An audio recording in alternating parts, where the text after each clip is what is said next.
I am Dr. Ryan Jackson, and you know, somebody either once told me this or I once read this, that you can't motivate anyone.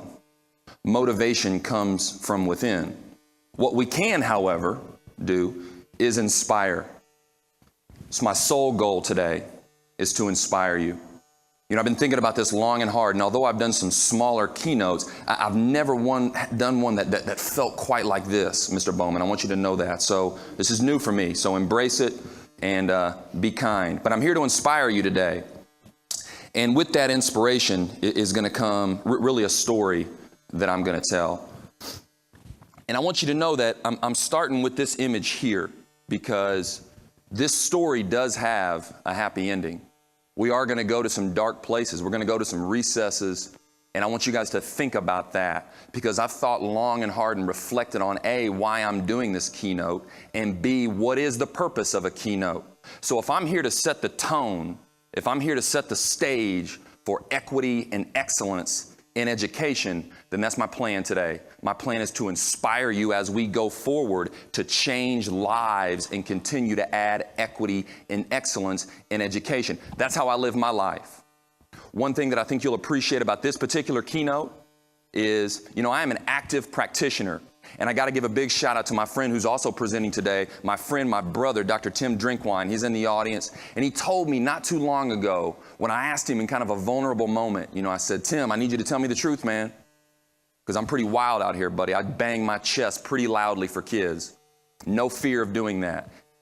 And he told me, man, and it really put me in my place. And he said, you are an active practitioner. You do the work. You're in the work. So I think what you'll get out of this today is this is a person that stands in front of you that is literally 10 toes down. He's on the front line of education every day, impacting lives. And that's a story that we're going to tell today. So this is an image here.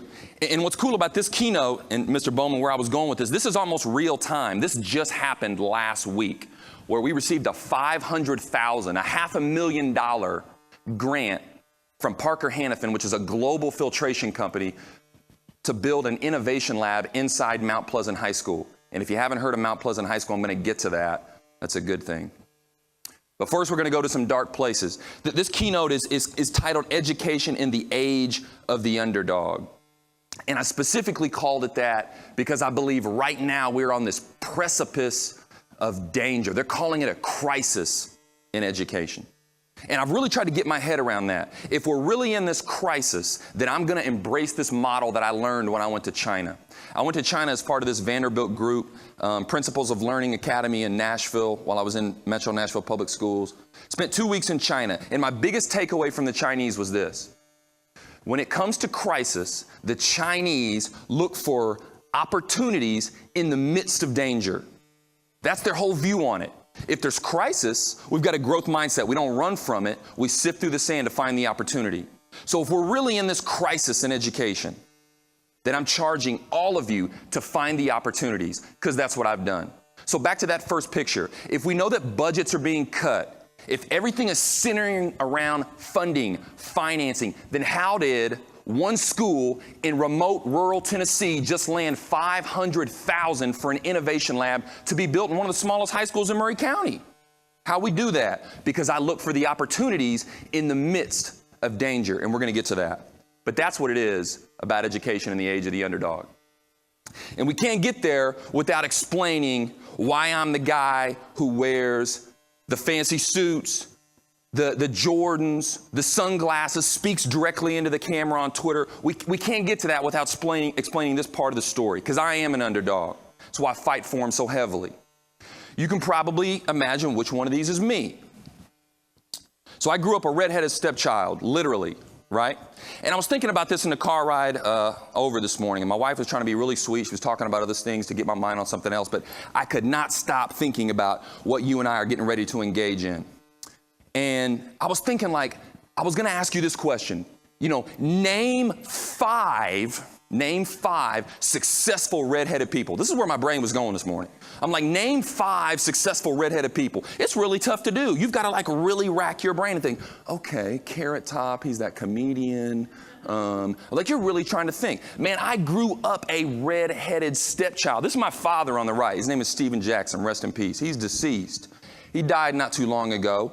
And truth be told, man, it was a culmination of things. Ultimately, it was a result of hard living. He was dang near a destitute alcoholic. He never held a job, right? He drank himself ultimately to death, got hooked on pain pills later in life. But we had a very estranged relationship. Now, not coincidentally, that's me on the beach when we lived in Homestead, Florida. He had a dishonorable discharge from the Air Force. It was like that. But this is when we were down in Homestead before the hurricane hit. This is like maybe 80, 81, something like that. And that's me holding a beer can. Ironic, but we're going to get to that in a minute too. Now, on top of that, I'm redheaded. My dad's an alcoholic. He's in and out of my life. He's not setting a very good example. I was born in Evansville, Indiana. And the red doesn't translate real well. I was going for this ominous thing, so just go with me. I was born in Evansville, Indiana, which at face value is kind of like, so what? Until you start digging a little bit deeper. So Evansville was consistently ranked in the top 10 of most miserable cities in the United States. That's a fact. Beyond that, I'm from South Evansville, the south side of Evansville. My parents still live there in the home that I was raised in. I started living there when I was about 3 years old. So I'm from South Evansville, about 2 blocks from the levee, okay? And I tell people, because in terms of proximity, it's true. I grew up in between a thoroughbred racing track. This is Ellis Park, which is in Henderson, Kentucky, just on the other side of the Ohio River from Evansville, right? But it was probably 10 minutes from where I lived. So I grew up in between Ellis Park racing track and Casino Astar, riverboat gambling. And I saw any and every vice in between there. Just where I grew up.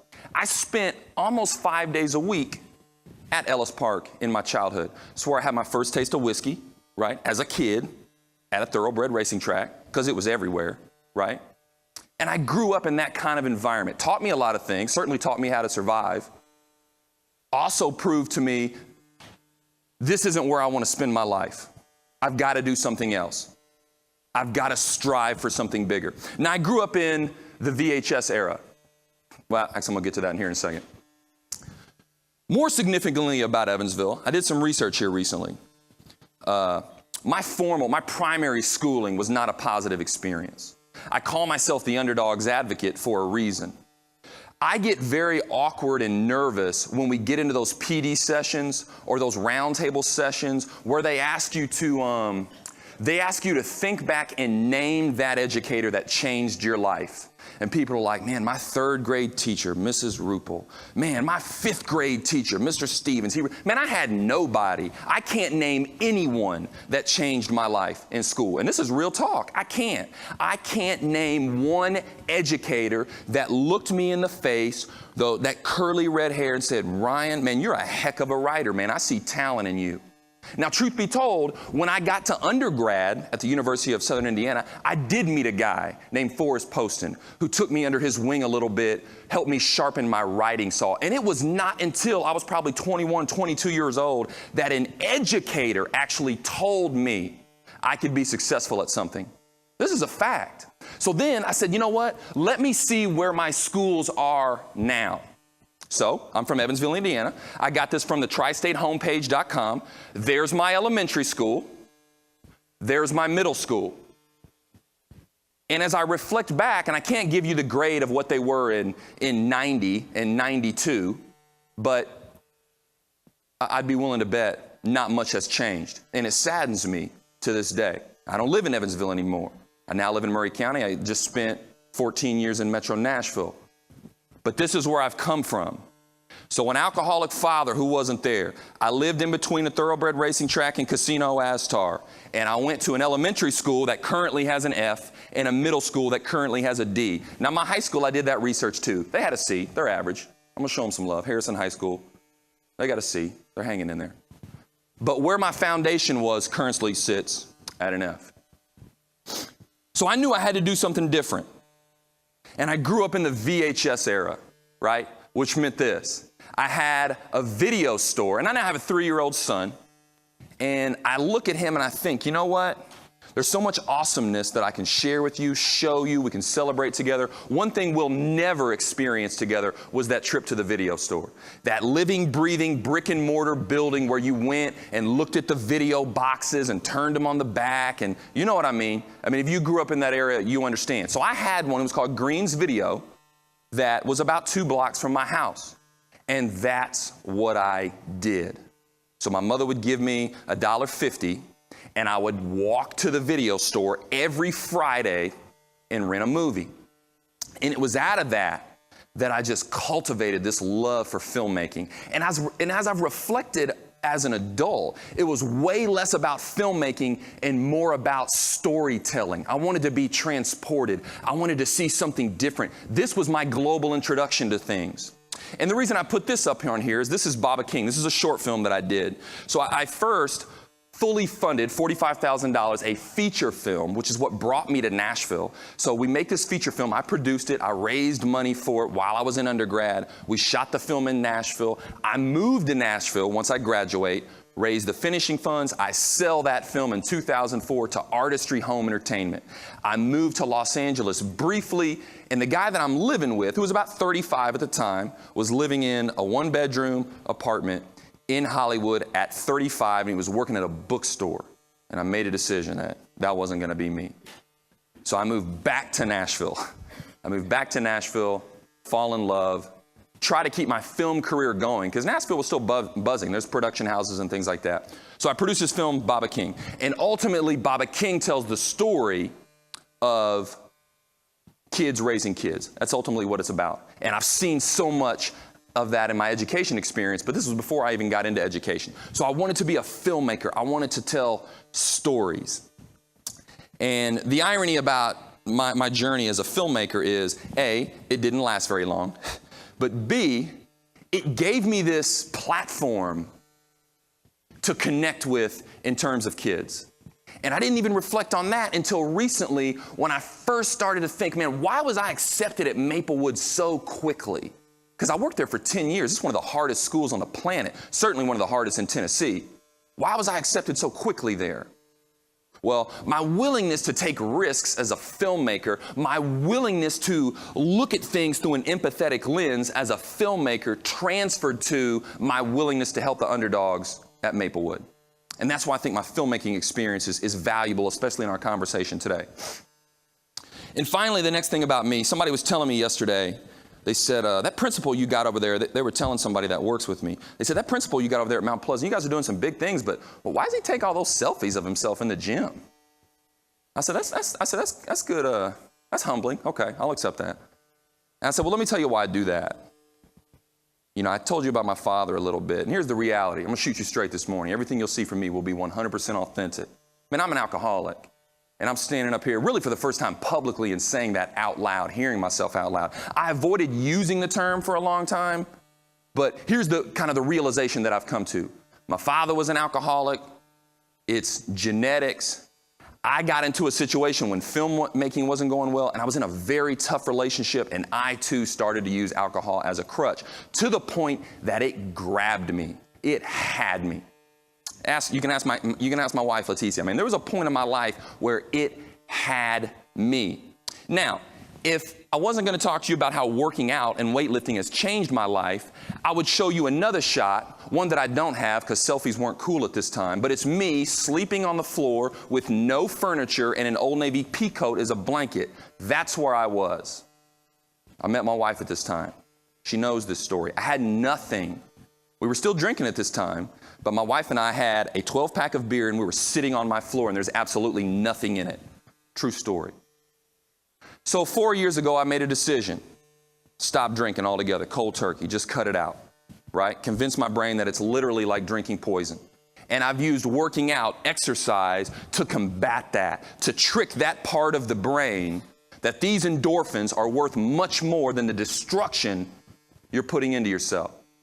So there's times, full transparency, when I'm taking those selfies and I'm looking at that other person and I'm asking him, I'm judging him, I'm talking to his progress. That's what I'm doing. That's why I post those. I didn't put it that fiery to that person, but that's where I'm coming from when I do that. So my wife took this shot at me, and it means a lot to me because I get in there, I'm in my zone, and to a degree, this is my sanctuary. This is what I do. This is how I heal myself, and it works for me. So much so I've connected with other educators throughout the United States with this movement we have called Fit Leaders. And I've connected with so many principals and so many educators, and here's why. Man, $163 million annually is lost in leadership turnover. 50% of principals don't make it past 3 years. Man, it is emotionally, physically taxing. Speak to some of these superintendents, man. Speak to my man, Tim Drinkwine. It will crush you if you let it. I refuse to let it. I refuse to let it. So I'm in there sharpening my saw, getting myself better every day. That's why you're going to continue to see those selfies. Now, we are the underdogs. And this is a very controversial picture that I'm putting up here, but I chose to include it anyway. I did 10 plus years at Maplewood High School. This is one of my favorite pictures that I own, that I have. This was a candid shot that somebody took of me with a student that is still alive, that I still think of a lot. And the other picture on the right is one that somebody sent me recently. He's now an adult, didn't graduate, been out of school. And I asked myself a lot, did I do enough? Was I bold enough? Wrote a blog recently, and I was putting in there like, are you bold enough? Is your leadership bold enough? Man, I ask myself that all the time. Were you bold enough? If you were bold enough, he's not in this picture doing this. And this is the new fancy thing, man. You're going to see it. That's where they hold the extended clip. You'll see it. This is him when I had an opportunity to keep him from this, and I didn't. I failed that mission. And I think about that a lot, to the extent I can get emotional about it. But we are all underdogs. And I don't just mean him, and I certainly just don't mean me. I mean everybody in this room right now, everybody that has made a commitment to change the lives of young people. And I don't care whether you're affluent, I don't care whether you're destitute, poverty. Today's students in this age of the underdog, everybody needs an advocate. And if you've made that commitment to change someone's life and you're in education, guess what, folks? You're an underdog. Here's some specifics. 35%. It's a staggering figure. More staggering when you consider 35% is the decrease in teacher enrollment for new programs, for post-secondary education. The number is down 35%. What does that mean? Teachers, millennials especially right now, they're like, wait a second, man, I don't want a piece of that fight. Come on, man. Some of us older folks, we like to judge these millennials. Nah, man, I work like a baby boomer and think like a millennial. I don't judge them. I like to think. I like to get inside their head. Why are they not coming? Why is it down 35%? Because they're not stupid. They look at the paradigm that currently exists, the paradigm that they grew up in, and they said, I don't want no piece of that. Not the way it is currently. So that number is down 35%. That's just a fact. That's coming from Learning Policy Institute. So what does that mean? It means we're asking teachers, the ones that are with us, the ones that have committed to join this underdog fight, we're asking teachers to do more. We're asking them to be social workers. We're asking them to be tutors, to be mentors. We're asking them to simply do their job, show up on time. Had a great conversation with somebody yesterday, another principal that said, man, if I could just get mine to do their job. Not even stay till 4, not even come in at 6:30 and tutor. Man, just do your job. It's so hard, and we're asking them to do so much. Now, all these pictures that you'll see here today are from me and mine. I took these photos. I've got access to all these permission slips. Ease your mind a little bit. At the same time,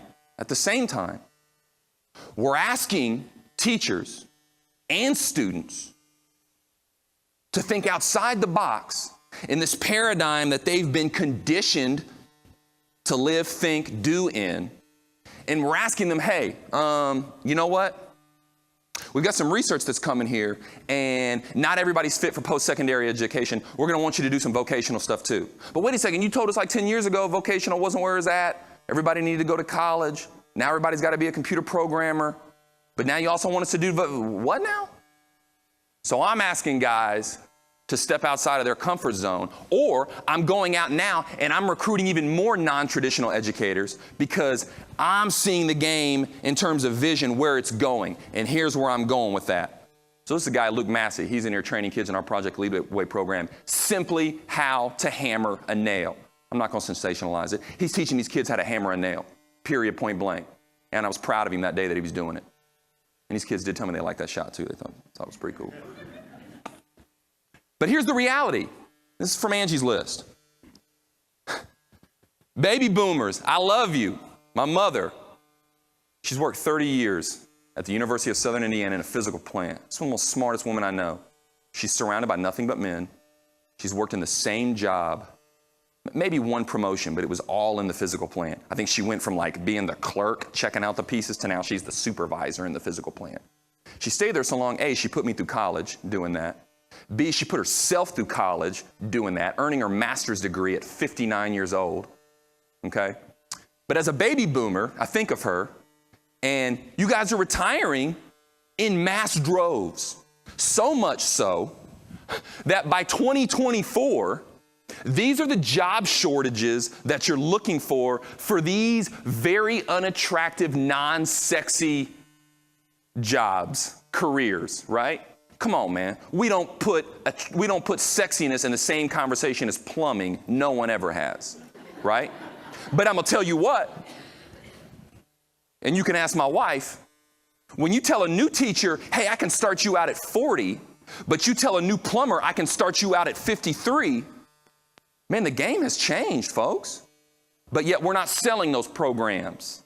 I'm going to start selling them. And here's why. Because 181,000 electrician positions are going to be available. And Angie's List is so concerned. They're so spooked. They're saying, we can't fill these jobs, guys. Help us. They're reaching out to us all the time. HVAC techs, 84,000. Plumbers, 105. Carpenters, 169,000. That's why I'm proud that at Mount Pleasant High School, we just built a 1,200 square foot home, sold it at auction for $58,000, and it was completely built by children. Because I'm preparing carpenters for these 169,000 positions that will be available by 2024. Yet you want to tell me about standardized testing? Let's have a real conversation today. Now, students are the ultimate underdogs. Here's a guy that some of you guys will get to see later. This is Dr. Ron Woodard. He's the director of pupil services in Maury County. He also happens to be my mentor. Also happens to be one of the most hardworking, toughest individuals I've ever met. Forged me by fire in terms of my leadership training. He's in this picture with me. And these two guys are seniors, just graduated from Mount Pleasant High School. I think about him a lot because I only had 9 months with him. I only had 1 year with him. And I got to throw him head first out into the real world. So I think about him a lot. Man, students are the ultimate underdogs. Everything is uncertain. There's all these jobs waiting for them that they don't know how to do, that they don't have any skills for, right? They don't believe in the current education paradigm. Believe that. You know how I believe that? Because I'm in schools every day, 10 toes down, talking to students. And here's what they'll say to me a lot. Man, I learn more at home on the computer than I do at school. What do you mean? Man, if I want to learn about the Pythagorean theorem, I'm going to go to Khan Academy or I'm going to go to YouTube.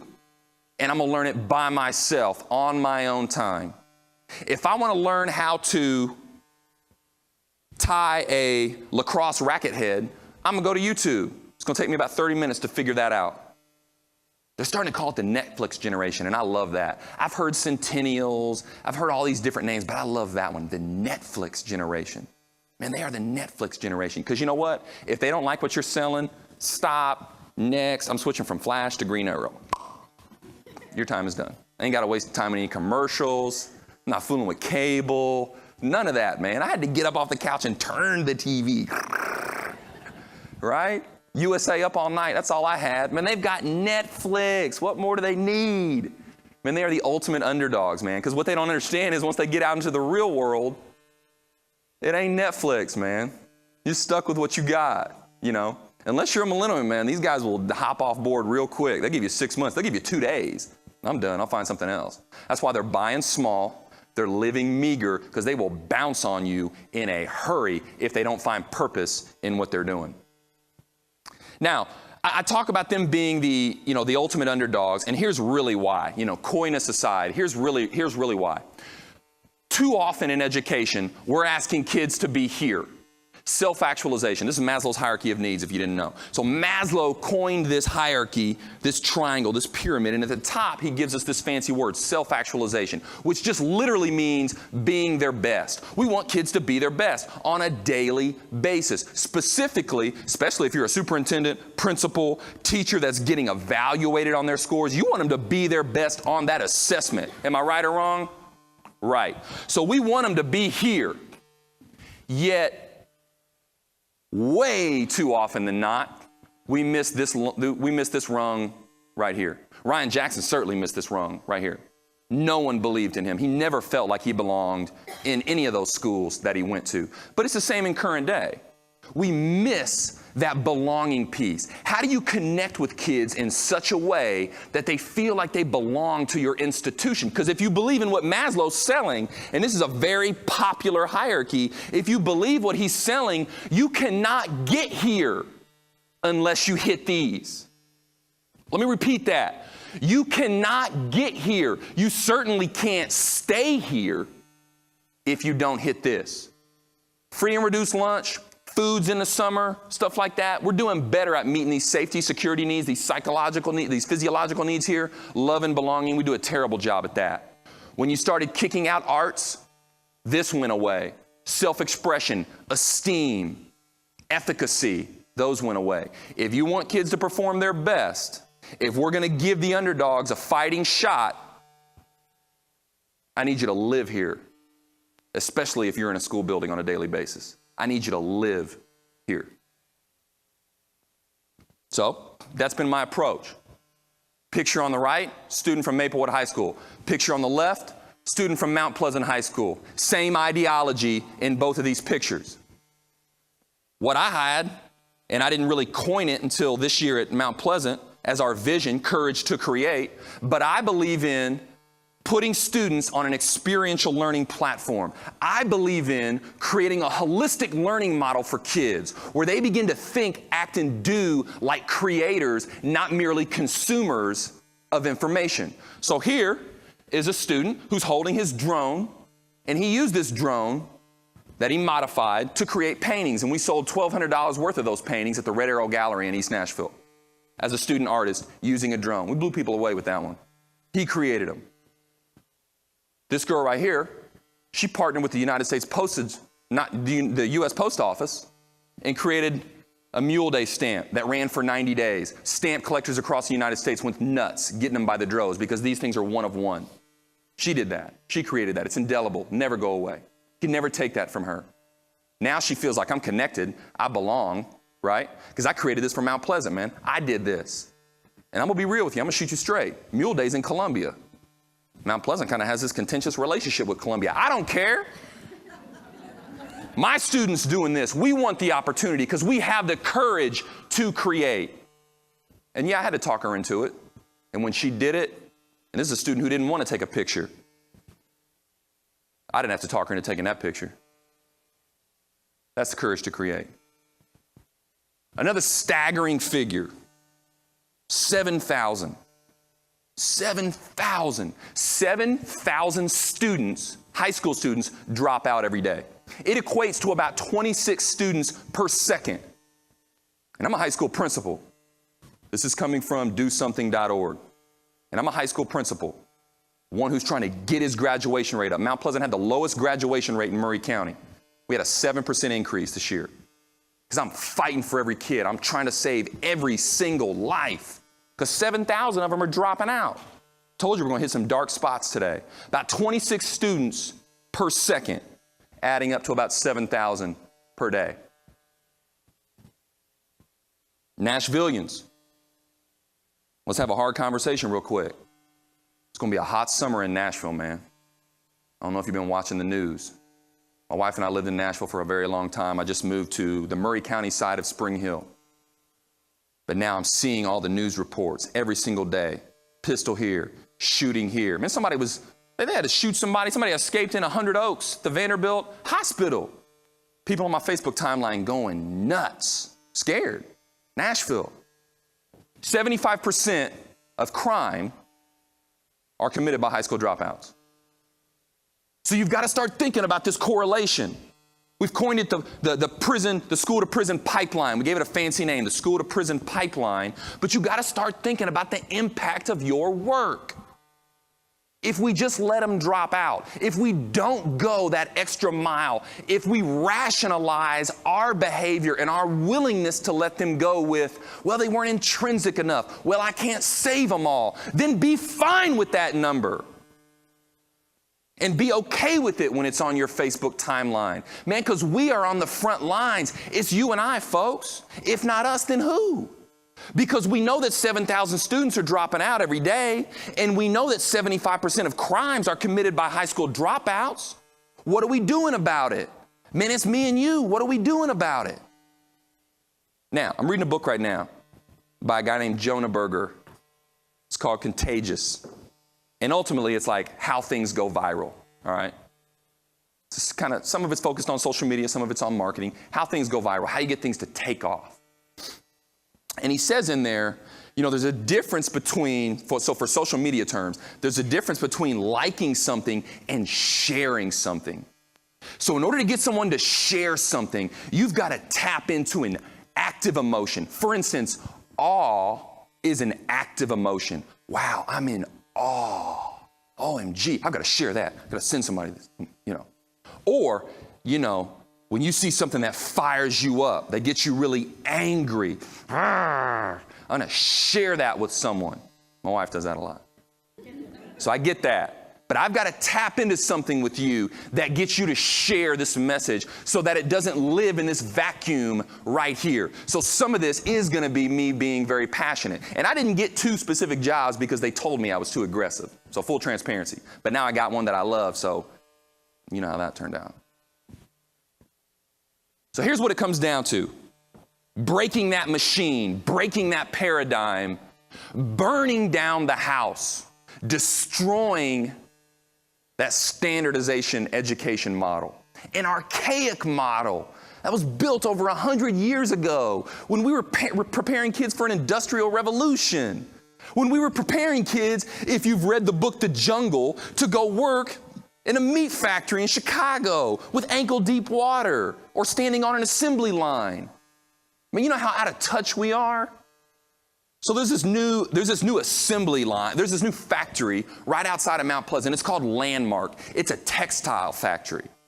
And it's an Italian factory. It's a company, state-of-the-art building. I mean, it's incredible. But it's a factory. They use the word factory. So people think factory. Guys on a conveyor belt, right? You're doing this. Man, they've got like less than 100 people in that factory, and it's huge. It's all robotic. The game has changed. Why are we still preparing kids in an archaic 100-plus-year-old model when the game has changed? Why do we tell kids, go do math for an hour, now go down the conveyor belt and do science for an hour? Why are we doing that 100 years later? I'm refusing to do that. So that's why we're breaking the machine, and I'm calling it the rise of the underdog. So you're asking me, well, hey man, you're an active practitioner. What are you doing about it? We created America's first pre-K through 12 STEAM campus. That's what I'm doing about it. Sold my superintendent on it with a simple vision. I said, listen, man, here's the reality.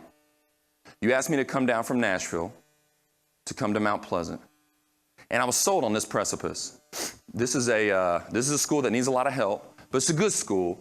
It's going to be an arts focus. And then when I got down there, I realized it's a lot more than that. I mean, this is a tough community.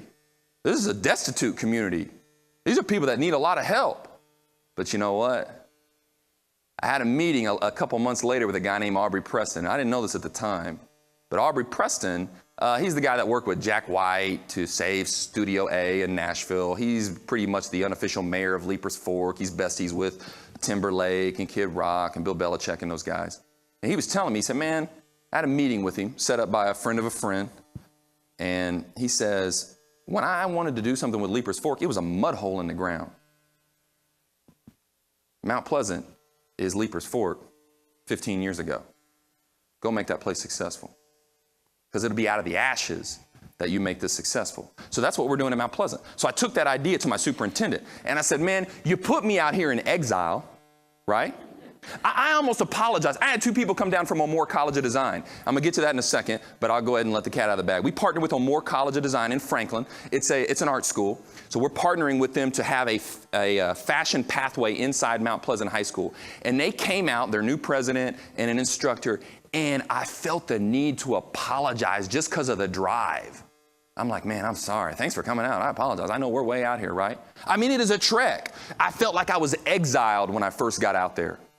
Now, not necessarily in a negative way, because again, I'm always looking for the opportunity in the midst of crisis. So I told myself, fine, if we're way out here and no one really cares about us, and they certainly don't want to help us, then I'm going to do whatever I want to do. And let's just see where the chips fall, right? Nashville had already offered me a job. They wanted me to go somewhere else. I guess I could always go back there. I took a risk, and I came down to Maury County at this school in the middle of nowhere.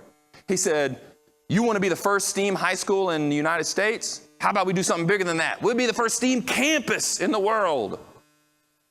Why not? Here's something to know about Mount Pleasant. Population about 4,800. Per capita income, about 16,000. You know, once known as Methamphetamine Alley. It was the methamphetamine capital of, the United States, certainly the South Central Tennessee region. People living below the poverty line, that's 18.5%. Now, I got a couple of Mount Pleasant folks in here. I got a couple of Maury County folks in here. If I'm lying, guys, stand up right now and tell the crowd I'm lying. There's a couple of them in here. If I'm lying, stand up and tell this crowd I'm lying. This is what we were dealing with in Mount Pleasant. So you're going to go to this place and you're going to try to implement one of the most innovative education paradigms known right now. Yes, I am. That's exactly what I'm going to try to do. They may fight me tooth and nail on it, but that's what I'm going to try to do because I fight for underdogs, and I know that these kids here who've historically been underserved deserve just as much of a fighting chance as other kids. So I wasn't worried about that stuff. So the motto here then was going from outcasts to outstanding. How do we go from outcasts to outstanding? Mount Pleasant was, again, this place in exile where they sent people to die. That was the culture. They're like, man, you ain't doing real well. Go to Mount Pleasant. Banished. It's like a gulag. I took it, I wore it as a coat. Like, come on out to Mount Pleasant. I'll apologize when you get here for the drive. But how do we go from outcasts to outstanding? That was the mission.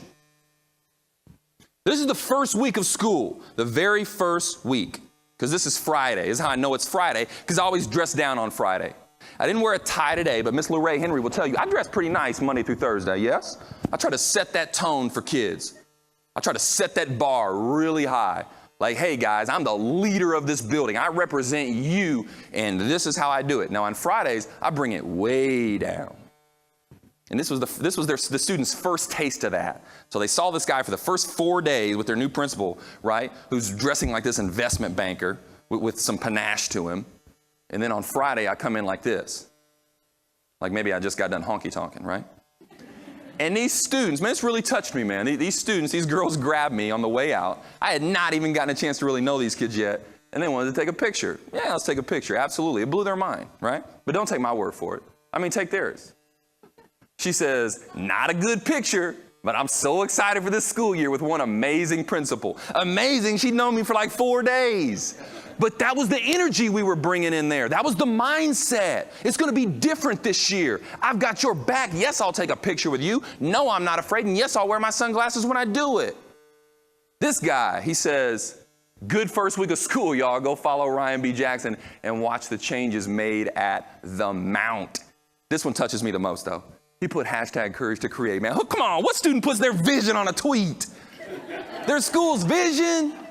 Man, I didn't ask him to type that, but I did say yes when he wanted to take my picture. I said, come on, man. That's Curtis Sher, man. Love him, right? Now, it wasn't just the kids, though. I had to jump in and make these teachers feel like they're a part of the fight, too. So we did a Decades Day, right? I can't remember if this was Decades Day. It might have even been Sports Day. But here's a guy. He's one of my teachers. And, I'm trying to blow people away. I'm trying to wow them. I got my 1969 Cubs jersey on. I'm a fan. I'm a big Cubs fan, right? Shout out Joe Madden, Cubs, Theo Epstein, world champions out here. I got my Cubs jersey on. And this guy has to one-up me, man. Got to be a one-upper. This dude breaks out like a 1992 Kellogg's unworn USA Olympic jacket. Oh, he was so proud of it too, man. I had my jersey on. I was flexing. It was Friday. He's like, I ain't gonna lie. I asked him if I could wear it. He wouldn't let me. But that's the impact that we had to take. That's the impact that we had to take. But it's more than that. It's more than dressing down on Fridays. It's more than getting teachers to understand that we've got to look at students through an empathetic lens, even if that means taking risks and being vulnerable.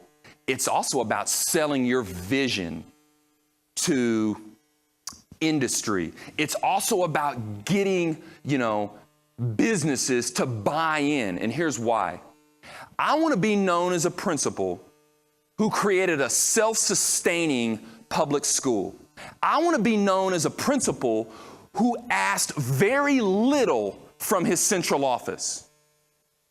So I'm gonna keep it 100 with you today, as the students would say. I had this mechatronics program and this Project Lead the Way program that the district had given us, right? I had absolutely no money for it. I was using a room that used to be a weight room. Miss Cindy Pride, who's in attendance, Miss Lou Ray, who's in attendance, again, they'll speak on this. This is truth. It had no HVAC. So the students are working there. Imagine August. Ooh, brutal. That's the only space we had. That's where we're working. That's where we're getting the work done. I'm not complaining. We're getting the work done. It's one thing I love about Mount Pleasant. I'll tell you what, rural folks, and I've now got urban and rural perspective. Man, rural kids, they'll work in the heat. They are not worried about getting sweaty. Whereas I know some kids, I ain't doing that. Not these guys. They'll work in that heat. However, I didn't want us to stay there. I accepted it for where we were, but we dang sure weren't going to stay there, because I want to be that principal that's known for creating a self-sustaining school that asks for very little. So the whole year, I'm vision casting, we're working, while I'm simultaneously, begrudgingly begging central office for something. I got to have something. So I started to attract partnerships. Here's a couple of them. We signed a deal with NASA. I'm going to make it public in September. But Mount Pleasant is going to be a part of NASA's Hunch program. High schools united with NASA to create hardware for the International Space Station. That's pretty high profile, especially for a school out in exile. We partnered with NASA. Huntsville's not too far away. Bob Zeke came up. He saw the stuff we were doing in mechatronic. He said, done deal. He saw that I'd partnered with Parker Hannafin. Done deal. He said, do you know they make our filters for us, man? Let's do something stupid. I said, let's do it. We partnered with Moore College of Design, because I wanted my kids to think like creators, not consumers. I wanted them to know that just because they lived in rural Tennessee, they can create high-end fashion. They can be couture. They can go to Paris Fashion Week if they want. They can hobnob with Amanda Valentine, season runner-up of Project Runway if they want to. And guess what? We'll do it right here from Mount Pleasant. We may be in exile, but social media has leveraged that platform. I'll cast our vision to everybody in the United States. I'll cast our vision to people in Japan and get them to see what we're doing. I don't care where we are. We're in Mount Pleasant. That's where it's going down. So those are just two of our partnerships, NASA and more. There's a couple more. What else do you got to do? You got to tell that story relentlessly. You have to be passionate about that vision. You have to be willing to stand on that platform, look dead into the camera, point your thumb at the sign and say, we are America's first pre-K through 12 STEAM campus, and we're going one-to-one, which means I'm putting a laptop in the hands of every kid out here in Mount Pleasant. And I'm so proud about it, I'm going to throw it on my Instagram. Now, why am I doing that? I'm getting kids excited about coming to Mount Pleasant. A couple of the other news pieces that we got this year. Just a couple.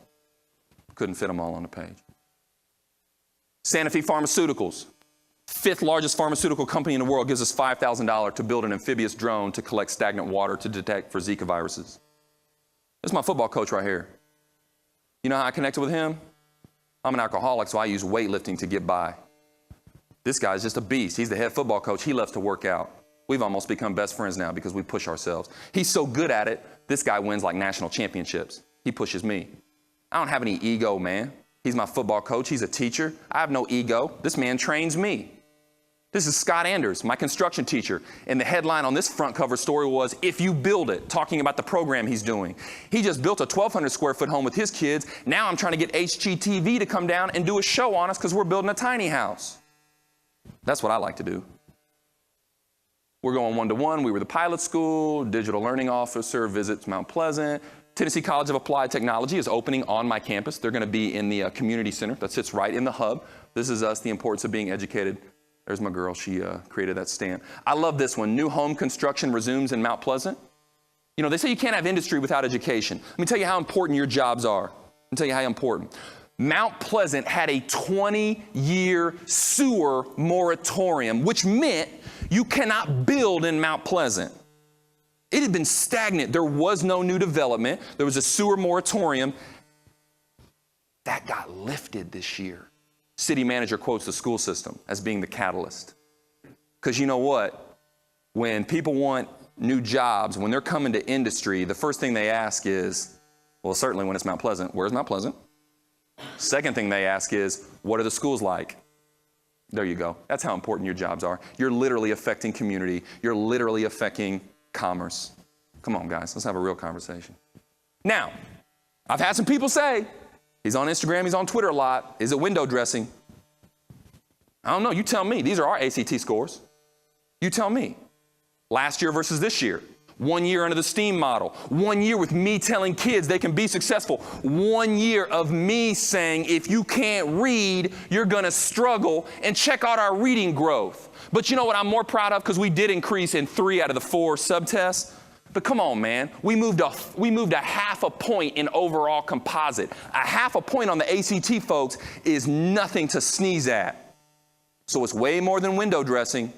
These are ACT results. Now, the ACT is a test that I stand by.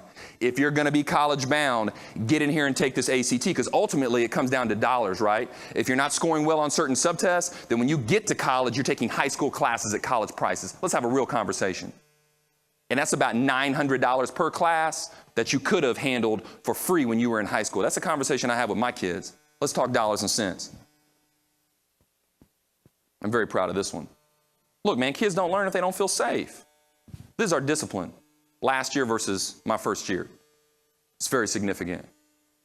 When kids are put on experiential learning platforms, when kids feel like they're not only going to be held accountable, but it's through this empathetic lens, they will seek you out proactively before they do something destructive. So I don't want you to think that, well, the school just magically got better. No, man, we had a lot of hard conversations, healthy ones, but hard conversations to get this down here. But the proof is still in the pudding. So I come back to this, full circle. Clark Legacy Foundation, which is the grant arm of Parker Hannafin, gave us $500,000. Now, they had an opportunity to give us between $150,000 and $500,000, right? We really thought, me and Ryan Pastrana, the Vice President of Innovation, we really thought it would be more around $150,000 or $200,000. He goes to the Board of Trustees and pitches STEAM. And when, of course, they ask him, well, what is STEAM? Explain that. When he pitches integrating art into STEM, creating this holistic, man, I had trained him up, man. So he's talking that Jackson talk, right? You know, creating this holistic learning model that empowers kids, builds efficacy, esteem, belonging. They wrote the whole check. $500,000. So that's what this is. Now, it gets a little bit more significant for me. This was September, guys. This was September. I didn't get that check till June. This is September, and these are students at Mount Pleasant High School designing the innovation lab that we may or may not be able to build, but we still vision casted it because I told my students, speak it into existence. So we designed it using SketchUp. This is Clarkor. That's Ryan Pastrana. That's Armin Begtrip, my mechatronics instructor. And those are the plans that students created that we were vision casting at the time in September. So they ran a piece on us for this $500,000 grant, and the student was there. We brought 3 of them to the board that night. And we did our thing. We did the check, and it was great. And then we bring this one student in, and here's what he says. They ask him to speak. He says, we were the downtrodden, the forgotten. Education is now cool for all of us. We want to go into careers of engineering and math. We were the downtrodden, the forgotten. Not anymore, folks. Thank you, guys. It's been great. I really appreciate your time.